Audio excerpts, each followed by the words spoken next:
Unit number third, ठीक है। तो यूनिट नंबर थर्ड में हम पढ़ेंगे हीट ट्रीटमेंट। तो what do you mean by heat treatment?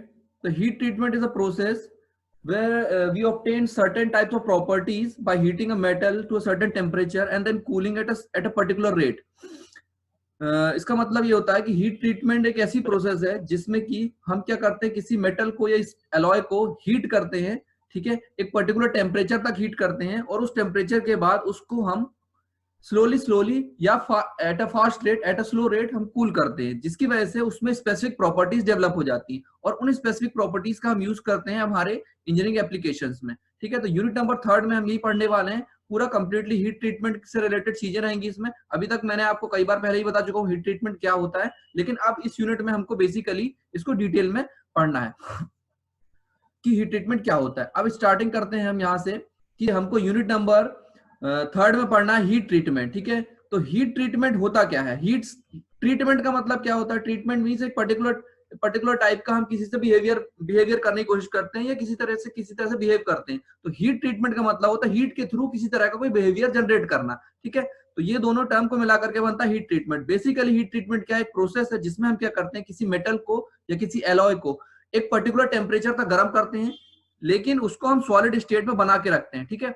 उसको सॉलिड स्टेट में कंटिन्यूअसली बना के रखते हैं, मेल्ट नहीं होने देते, हम उसको सॉलिड स्टेट में रखते हैं ताकि उसमें पर्टिकुलर टाइप के चेंजेस आ जाए और उसके बाद हम उसमें क्या करते हैं, उसको कूल करना चालू करते हैं। जैसे हम उसको कूलिंग करेंगे तो कूलिंग होने से क्या होगा, कूलिंग करने के भी दो तरीके हैं, एक स्लो रेट से कूलिंग कर सकते हो और एक फास्ट रेट से कूलिंग कर सकते हो। तो दोनों तरह की प्रोसेस में अलग अलग स्ट्रक्चर्स डेवलप होकर के आते हैं। इसी प्रोसेस को बेसिकली कहा जाता है हीट ट्रीटमेंट। किसी मेटल को या एलॉय को हीट करना पर्टिकुलर टेम्परेचर तक और उसके बाद उसको उस टेम्परेचर पे कुछ समय के लिए छोड़ देना और उसके बाद उसकी कूलिंग करना। कूलिंग के भी तरीके हैं, स्लो कूलिंग और फास्ट कूलिंग। तो इनसे अलग अलग तरह के माइक्रो स्ट्रक्चर डेवलप होकर आएंगे। तो हमने जितना अभी तक आयरन कार्बन डायग्राम में पढ़ा था, ठीक है, ट्रिपल टी डायग्राम में पढ़ा था, वो सारी चीजें कहीं ना कहीं इसमें यूज होने वाली है। तो वहां पे जो आपने चीजें पढ़ी थी अगर वो आपको क्लियर होंगी तो आपको हीट ट्रीटमेंट जो है वो बहुत अच्छे से समझ में आ जाएगा।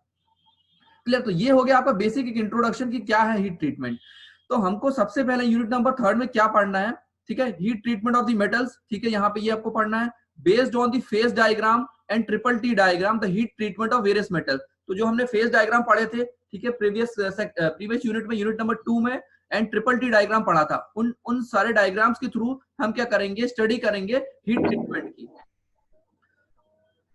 Further bulk heat treatment. Bulk heat treatment मतलब कि हम क्या करते हैं, इंडस्ट्रीज में जब हमें कोई चीज बनानी होती है तो हम क्या करते हैं, बहुत सारे वर्क पीस को एक साथ हीट ट्रीटमेंट करते हैं, इसी को कहा जाता है बल्क हीट ट्रीटमेंट, ठीक है। तो उसके बारे में आपको पढ़ना है इसमें। फिर उसके बाद surface heat treatment, case carburising. Surface heat treatment का मतलब होता है कि हम किसी सरफेस में स्पेसिफिक टाइप की प्रॉपर्टीज इंड्यूस करना चाहते हैं। मान लीजिए दो सरफेस है जो आपस में एक के ऊपर एक रब होते हैं, ठीक है, यहाँ पे फ्रिक्शन डेवलप होता है, तो हमें क्या करना पड़ेगा, सरफेस को हार्ड करना पड़ेगा। तो इसी को कहा जाता है सरफेस हीट ट्रीटमेंट। मतलब हम क्या कर रहे हैं, उसकी सरफेस की प्रॉपर्टीज को चेंजेस कर रहे हैं, ठीक है। फिर उसके बाद आता है केस कार्बोराइजिंग। हम कार्बन का, अगर किसी सरफेस में कार्बन का परसेंटेज बढ़ाते हैं तो उसको कहा जाता है केस कार्बोराइजिंग, ठीक है। फर्दर टाइप्स ऑफ एनिलीनिंग पढ़ेंगे हम, नॉर्मलाइजिंग पढ़ेंगे, स्पेरोडाइजिंग पढ़ेंगे। तो ये सारे टर्म्स हमको धीरे धीरे करके क्लियर होंगे कि ये सारे क्या होते हैं, लेकिन हीट ट्रीटमेंट के अंदर ही सारी चीजें आती है। एनिलीनिंग हो गया, नॉर्मलाइजिंग हो गया, स्पेरोडाइजिंग हो गया, केस कार्बोराइजिंग हो गया, ये सारी चीजें जो हमारे किसके अंदर आ जाती है, हीट ट्रीटमेंट प्रोसेस के अंदर ही आती है। फिर उसके बाद phase transformations like pearlite, cementite, austenite, troostite, bainite, hard and soft martensite. ये सारे ट्रांसफॉर्मेशन हमको समझना है फिर से, क्योंकि हमने वहां पे पढ़े हुए थे ट्रिपल टी डायग्राम में, लेकिन हम हीट ट्रीटमेंट में उनको फिर से पढ़ेंगे, क्योंकि हीट ट्रीटमेंट में ये सारे जो कंस्टेंट स्ट्रक्चर है इनको हम डेवलप करते हैं, ठीक है, या इनका ट्रांसफॉर्मेशन हम देखते हैं। तो ऑब्वियस सी बात है, इनको आपको फिर से शॉर्ट में हमको स्टडी यहाँ पे करना है। लेजर हार्डनिंग, उसके बाद कुछ हार्डनिंग की अलग अलग टेक्निक्स होती हैं, जैसे कि लेजर हार्डनिंग टेक्निक होती है, साइनाइडिंग होती है, बोराइडिंग होती है, नाइट्राइडिंग है, flame nitriding, ion implantation etcetera. ये जो है कुछ ऐसे ट्रीटमेंट्स होते हैं जिससे हम क्या करते हैं, मटेरियल को हार्ड बनाने की कोशिश करते हैं, ठीक है। फर्दर हीट ट्रीटमेंट की साइकिल्स होती है, उनको हम स्टडी करेंगे इसमें।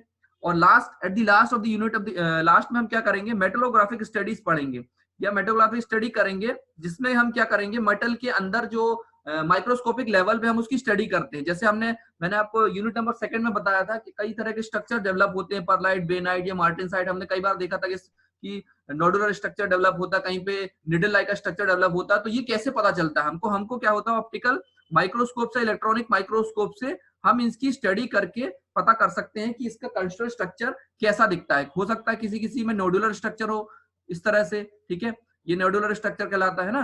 जैसे हमने पहले भी देखा था, नोडुलर स्ट्रक्चर मतलब सर्कुलर फॉर्म में होता है। फिर कुछ जगह पे हमने देखा था कि निडल शेप का स्ट्रक्चर होता है, तो कुछ इस तरह के स्ट्रक्चर डेवलप होते हैं, है ना। तो ये सारी चीजें स्टडी जो है वो किसके अंदर आ जाएंगी? हमको पढ़ना है किसके अंदर?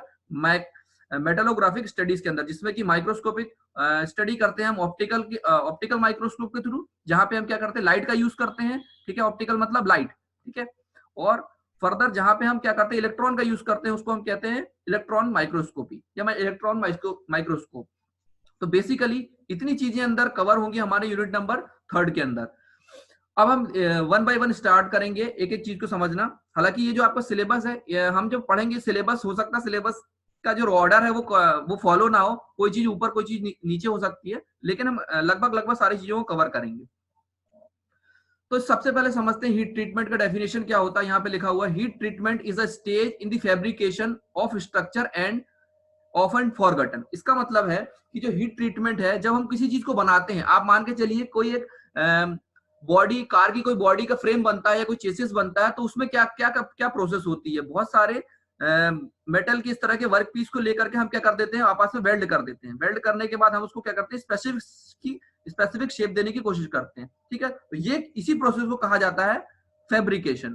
फैब्रिकेशन का मतलब होता है अलग अलग वर्क पीस को लेकर के एक सिंगल ज्वाइंट बनाना है, सिंगल वर्क पीस बनाने की कोशिश करना, ठीक है। तो यही प्रोसेस है, लेकिन इस प्रोसेस में कई बार हम क्या करते हैं, हीट ट्रीटमेंट को भूल जाते हैं। अब हीट ट्रीटमेंट को भूलने से क्या होता है, हीट ट्रीटमेंट को भूलने से जब भी हमने फैब्रिकेशन किया, फैब्रिकेशन में हम क्या क्या करते हैं, वेल्डिंग करते हैं, ठीक है, उसके बाद कई बार हैमरिंग भी करते हैं, और कई बार कुछ ऐसी प्रोसेस करते हैं जिसकी वजह से इनका जो अंदर का माइक्रो स्ट्रक्चर है वो डिस्टॉर्ट हो जाता है। डिस्टॉर्ट होने का मतलब है जो ओरिजिनल शेप था इस पर्टिकुलर, इस एक बॉडी का या इस पर्टिकुलर एक पीस का, इस वर्क पीस का जो ओरिजिनल शेप होता है या जो ओरिजिनल प्रॉपर्टीज होती हैं, वो कहीं ना कहीं डिस्टॉर्ट हो जाती है। तो इन प्रॉपर्टीज में जो चेंजेस आ जाते हैं, इन प्रॉपर्टीज की चेंजेस को हमको रिस्टोर करने के लिए हम क्या करते हैं, हीट ट्रीटमेंट प्रोसेस करते हैं, ठीक है। तो ये अक्सर भूल जाते हैं कि फॉरगॉटन हो जाता है, लेकिन ये बहुत इंपॉर्टेंट फैक्टर है, ये बहुत इंपॉर्टेंट प्रोसेस है। But it perhaps more wide reaching and important ramification than any other stage in the fabrication structure of the component। इसका मतलब है अगर इस प्रोसेस को हम भूल जाते हैं किसी फैब्रिकेशन के दौरान, तब क्या होता है, इसके बहुत ज्यादा नेगेटिव इफेक्ट्स आते हैं। इसके अलावा अगर हम किसी भी प्रोसेस को भूलते हैं तो इस कंपैरेटिव टू हीट ट्रीटमेंट, ये जो है बहुत ज्यादा हमारे स्ट्रक्चर को डैमेज कर सकती है। तो हमको हीट ट्रीटमेंट को कभी भी भूलना नहीं अगर हम किसी तरह से कोई फैब्रिकेशन प्रोसेस करते हैं तो। Further, heat treatment may be defined as a operation or combination of operation.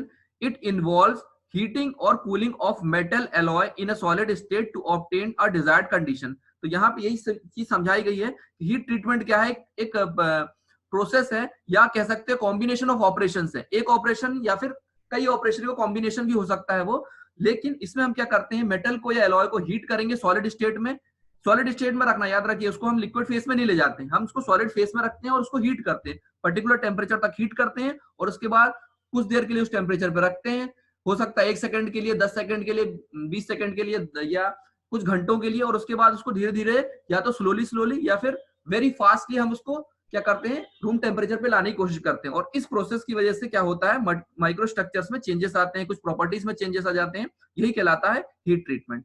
अब दीज कंडीशंस, तो सबसे पहले जो कंडीशंस बनती है वो कौन कौन सी कंडीशन होती है। जैसे मैंने आपको अभी बताया कि हम क्या करते हैं, वेल्डिंग करके कोई स्ट्रक्चर बनाते हैं। इस तरह से हमने मान के चलिए कोई स्ट्रक्चर को बनाया, ठीक है, ये कोई स्ट्रक्चर है, वेल्डिंग करके हमने कोई स्ट्रक्चर डेवलप किया। अब इस स्ट्रक्चर को वेल्डिंग करने के बाद हम क्या करते हैं, हैमरिंग भी करते हैं, क्लीनिंग भी करते हैं, या आप क्या कहते हो ग्राइंडिंग भी करते हैं। तो इसमें क्या होता है, कई बार ज्वाइंट्स के आसपास क्या हो जाते हैं, यहाँ पे स्ट्रेस डेवलप हो जाती है, ठीक है। तो इस स्ट्रेस को हमको रिमूव करने के लिए हमें क्या करना पड़ता है, हीट ट्रीटमेंट करना। तो यहाँ पे लिखा हुआ है स्ट्रेस रिलीविंग स्ट्रेस, मतलब वो स्ट्रेस को इस पर्टिकुलर जॉइंट्स में जो स्ट्रेस डेवलप हो गई, इन स्ट्रेस को हमको क्या करना है, यहाँ से रिमूव करना है। नहीं तो अगर स्ट्रेस डेवलप रहेगी तो जैसे आप इस पे क्या करोगे, लोड अप्लाई करोगे, तो ये पर्टिकुलर जॉइंट के यहाँ से क्या हो जाएगा, ब्रेक हो सकता है या टूट सकता है। तो इसीलिए हमें क्या करना है, ये बेसिकली हीट ट्रीटमेंट का काम है स्ट्रेस को रिमूव करना। दूसरा जो बेसिक काम है वो है प्रॉपर्टीज को इंप्रूव करना, जैसे कि मशीनेबिलिटी को बढ़ाना, ठीक है, डक्टिलिटी को बढ़ाना, होमोजीनियस स्ट्रक्चर को बढ़ाना या स्ट्रक्चर को होमोजीनियस बनाना। तो बेसिकली समझ में आ गया होगा आपको कि हीट ट्रीटमेंट का क्या फंडा है। हम उसको हीट करेंगे, पर्टिकुलर टेम्परेचर तक रखेंगे और उसके बाद उसको हम स्लोली या at a very fast rate उसको हम क्या करेंगे, कूल करेंगे। तो जिसके दो पर्पस है, स्ट्रेस रिमूव करना और पर्टिकुलर टाइप की प्रॉपर्टीज को गेन करना। अब इसमें जो हीट ट्रीटमेंट है उनके कितने टाइप्स होते हैं, हीट ट्रीटमेंट के टाइप्स कितने होते हैं या क्लासिफिकेशन आप कह सकते हो। तो यहाँ पे आप देखिए लिखा हुआ classification of the heat treatment process, कितनी तरह की होती है, ठीक है। यहाँ पे 5-7 तरह के लिखे हुए हैं, 7 टाइप्स ऑफ हीट ट्रीटमेंट के क्लासिफिकेशंस होते हैं। Number 1 annealing, number 2 normalising, number 3 hardening by quenching. Quenching में आपको पहले ही बता चुका हूँ, हम क्या करते हैं, वर्कपीस को हीट करने के बाद सॉलिड स्टेट में या तो ऑयल में या तो वाटर में हम इसको क्या कर देते हैं, डिप करते हैं। तो इसी को कहा जाता है बेसिकली क्वेंचिंग प्रोसेस। फिर उसके बाद टेम्परिंग, ये भी एक हार्डनिंग प्रोसेस होती है। मार टेम्परिंग, ऑस टेम्परिंग एंड मार एजिंग। तो इतने तरह के हमारे बेसिकली हीट ट्रीटमेंट प्रोसेस होते हैं। इनको हम डिटेल में 1 by 1 इस यूनिट में कवर अप करेंगे। नेक्स्ट मूव करते हैं।